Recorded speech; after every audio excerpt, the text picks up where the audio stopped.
Bangkok వచ్చినప్పుడు ఇక్కడ terminal అనే ఒక పెద్ద సెంట్రల్ ఉందండి. ఇక్కడ ఒక అవుట్లెట్ ఉందన్నమాట. ఫుకు మచ్చా అని చెప్పేసి చాలా అద్భుతమైన ఫ్లేవర్స్ ఉన్నాయండి. ఇందులో డిఫరెంట్ డిఫరెంట్ గ్రీన్ టీ మొదలు రకరకాల ఇంగ్రీడియంట్స్తో వేసే డిఫరెంట్ ఆ ఫ్లేవర్స్ మజా అనేది మీరు ఇక్కడికి వచ్చి తాగాల్సినది అనమాట. ఖచ్చితంగా బ్యాంకాక్ వచ్చినప్పుడు మీరు ఈ ఫుకు అవుట్లెట్ దగ్గరకు వచ్చేసి ఫుకు మచ్చా అవుట్లెట్ దగ్గరకు వచ్చేసి మీరు ట్రై చేయండి. So thanks for watching. Let's enjoy the ఫుకు.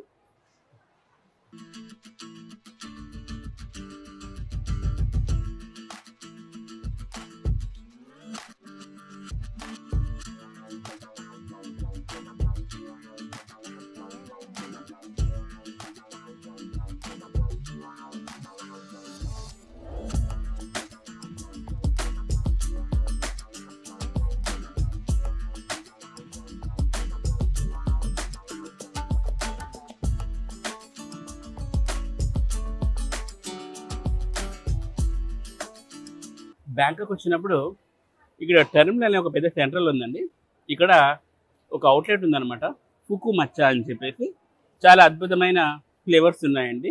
ఇందులో డిఫరెంట్ డిఫరెంట్ గ్రీన్ టీ మొదలు రకరకాల ఇంగ్రీడియంట్స్తో వేసే డిఫరెంట్ ఆ ఫ్లేవర్స్ మజా అనేది మీరు ఇక్కడికి వచ్చి తాగాల్సినది అనమాట. ఖచ్చితంగా బ్యాంకాక్ వచ్చినప్పుడు మీరు ఈ ఫుకు అవుట్లెట్ దగ్గరకు వచ్చేసి ఫుకు మచ్చా అవుట్లెట్ దగ్గరకు వచ్చేసి మీరు ట్రై చేయండి. So thanks for watching. Let's enjoy the ఫుకు.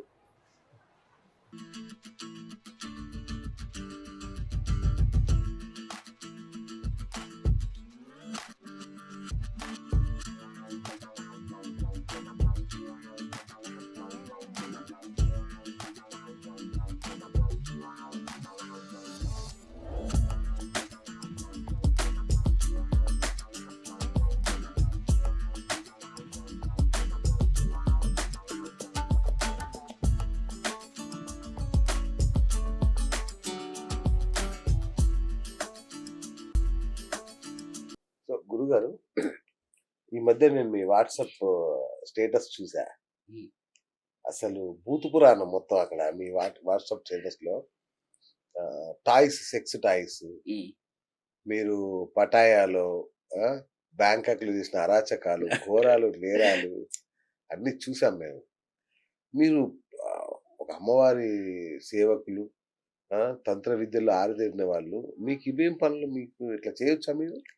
మీరు చెప్పే ఇంట్రడక్షన్ అరాచకాలంటే నేను ఏం చేశాను సార్ అక్కడ? ఏం చేయండి, చేయని అరాచకం ఏంటి చెప్పండి. ఆ బొమ్మలు ఏంటి, వాటితో మీరు ఆడుకోవడం ఏంటి? నేను వెళ్ళినప్పుడు అక్కడ నేను ఆ కల్చర్‌ని చూసానండి. చూసి మన వాళ్ళకంతా చూయిద్దామని చెప్పి నా స్టేటస్‌లో పెట్టుకున్నాను అంతే. ఓకే. నేనేం తప్పేం చేయలేదు. ఆ, అంటే ఉపాసకులు అది పక్కన పెట్టేస్తే, నేను జస్ట్ ఒక ఆస్ట్రాలజర్‌ని మాత్రమేనండి. ఓకే. సో, కాబట్టి ఇది ప్రొఫెషన్ పక్కన పెట్టేస్తే నా లైఫ్ నాకంటూ ఉంటుంది. ఓకే. సో, నేను నాతో నేనైనా గడుపుకోవాలి. ఓకే. కొంచెం అటు ఇటు తిరగాలి ప్రపంచం. నాకు కొన్ని కోరికలున్నాయి. సో, అందులో అలా బ్యాంకాక్ వెళ్ళినప్పుడు, అలాంటి షాప్‌కెళ్ళినప్పుడు ఇలాంటివన్నీ మనకు కనపడ్డాయన్నమాట. అవి నేను స్టేటస్ పెట్టడం జరిగింది. ఆ, చాలామంది చూసారన్నమాట. ఓకే. అంటే అక్కడ నాకు కొందరు ఫ్రెండ్స్ చూసారు మిమ్మల్ని. వాళ్ళు మీ ఇంకా అరాచకాలు కొన్ని చెప్పారు నాకు. అమ్మ బాబోయ్! నేను అరాచకాలేం అంటే చేయలేదండి. మీరు ఆ వాకింగ్ స్ట్రీట్ లో యాహ్! వాకింగ్ స్ట్రీట్ ఆ న్యూడ్ షోకి వెళ్ళినట్టుగా, నో. న్యూడ్ షోకి పోలేదండి. ఆ తర్వాత ఇంకేదో చేసినట్టు కూడా చెప్పారు నో నాకు. వే. లేదు sir. Walking street I love walking street. ఆ, బావుంటది వాకింగ్ స్ట్రీట్. అక్కడి వరకేనే అంతా. ఇంక మిగతా అరాచకాలైతే మన దగ్గర అంత సీన్ ఏం లేదు. లేదు. ఓకే. మామూలుగా అక్కడ కల్చర్ అదంతా. ఆ. సో, కల్చర్ ఉంది కాబట్టి నేను చూసాను. బాగా ఎంజాయ్ చేశాను. అంతేనా? మైథునం కూడా పంచమకారంలో ఒకటి కాబట్టి లేదండి. మనం లేదు. అనుభవించి పంచమకారాలు అక్కడ అప్లై చేయలేదు. అప్లై చేయలేదు. మంచి ఫన్ బ్యాంకాక్. అంటే అది కాదు గురుగారు, ఈ యొక్క వామాచార పద్ధతిలో మైథున క్రియ అనేది చాలా చోట్ల విన్నాను నేను.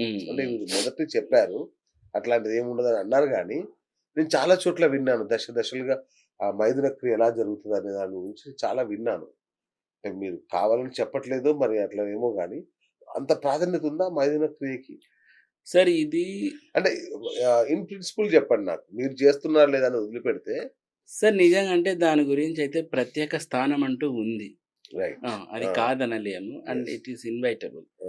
సో బట్ అది అంత మనము అది గుప్త విద్య కాబట్టి అంత మనం దీంట్లో చెప్పుకోదగినంత ఇదేం లేదు. తంత్ర అండ్ సెక్స్ అనేది చాలా టైం వరకు అప్ టు 1800 వరకు బాగా కోరిలేషన్లో ఉన్నాయి. కరెక్ట్. 1800 తర్వాత ఈ తంత్ర అండ్ సెక్స్ అనేది కాస్త డివైడ్ అయ్యాయి. ఓకే. ఎందుకంటే బికాజ్ ఆఫ్ తంత్ర పండ నారాయణన్ గారు అని చెప్పాను కదా, అవును. ఆయనతో నుంచి ఇదంతా డివైడ్ అయ్యింది. ఓకే. లేదంటే ఒకప్పుడు ఇది చాలా విశృంఖలంగా ఉన్నింది. ఆహా. ఉన్నమాట వాస్తవమే. ఓకే. బట్ రైట్ నౌ ఇప్పుడున్నది లేదు. ఎందుకంటే ఆయన ఇప్పుడు మనకు ఆదిశంకరాచార్యులు ఎలా చాలా ఈ పాషండ మతాల్ని వెలిగిస్తాడని ఎట్లా చేస్తారో ఈ నారాయణన్ గారు కూడా అలాగే చేస్తారన్నమాట. ఓకే. సో దీన్ని కొంచెం బహిష్కరించినట్లే చేసేసారు. ఇప్పటికీ అలాంటివి చేస్తున్నారు అంటే అది అప్పటి నుంచి వచ్చిన లైనేజ్లో ఉన్న వాళ్ళు ఉంటారు కదండి, ఆ తీవ్ర సాధన అండ్ అట్లాంటివి ఎలా చేయాలి అని ప్రాపర్ గైడెన్స్ ఉన్న వాళ్ళే ఇది చేస్తారు. చేయలేదని నేనేం చెప్పట్లేదు, దే డూ. బట్ అది చాలా గుప్త విద్య. అవునా? ఓకే. ఇప్పుడు మనం అంత ఓపెన్గా దాని గురించి ఎక్కడ మనకు కనపడదు. నేను ఇంటర్నెట్లో చూశాను, కామాఖ్యలో యోని పూజ చేస్తారు అని విన్నాను. లేదండి, అమ్మవారి యోనిది కాదు, పిల్లల్ని తీసుకెళ్ళి పెళ్లి గారి కన్యల్ని తీసుకెళ్ళి వాళ్ళ యోనికి పూజ చేస్తారు అక్కడ అన్నది నేను విన్నాను. లేదు లేదు లేదు, మీరు చెప్తున్నారు దాన్ని చక్ర పూజ అంటారు. ఓకే. చక్ర పూజ లేదు, కామాఖ్య దగ్గర చక్ర పూజ అనేది లేదు. ఓకే. అదంతా ఇన్ఫర్మేషన్ రాంగ్. అది యోని పూజ ఇట్లాంటివి, కన్య పూజ, కుమారి పూజ అంటారు, నవకన్య పూజ అంటారు, లేదా కుమారి పూజ అంటారు. ఇది ఉందండి కామాఖ్యలో. కుమారి పూజ అంటే ఏం చేస్తారు? అది ఈ కన్య ఇప్పుడు పిల్లలు ఉంటారు కదండి, మనకి ఇక్కడ బాలా త్రిపుర సుందరి స్వరూపంగా ఎలా చేస్తామో అక్కడ కూడా చిన్న పిల్లల్ని అమ్మవారి స్వరూపంగా కూర్చోబెట్టి పూజలు చేస్తారనమాట. దాన్ని కుమారి పూజ అంటారు. ఈవెన్ మనకు నేపాల్, యూపీ అండ్ అస్సాం ఈ లైన్లో అంతా కూడా అది ఉంటుంది. ఈవెన్ మీకు ఇక్కడ 7 సిస్టర్స్ అంటారు కదండి ఆ స్టేట్స్, అక్కడ సిలిగురి, ఇక్కడంతా నేపాల్, ఇక్కడంతా కూడా ఉంటుందా ఆ కల్చర్. మనకి ఇక్కడ బాలా త్రిపుర సుందరి అవతారంగా మొన్న మీకు వీడియో కూడా చూశారు, ఏదో ఒక వైరల్ అయ్యింది. ఒక పంతులు అమ్మవారికి ఫ్రాక్ వేసి వీడియో చేస్తుంటే భక్తులు వెళ్ళి తిట్టారు. అప్పుడు అతను అంటాడు బాలా త్రిపుర సుందరి అవతారము అంటాడు అనమాట. సో అలా బాలా త్రిపుర సుందరి ఇక్కడ ఎట్లనో అక్కడ ఈ కుమారి పూజ చేస్తారు. ఓకే.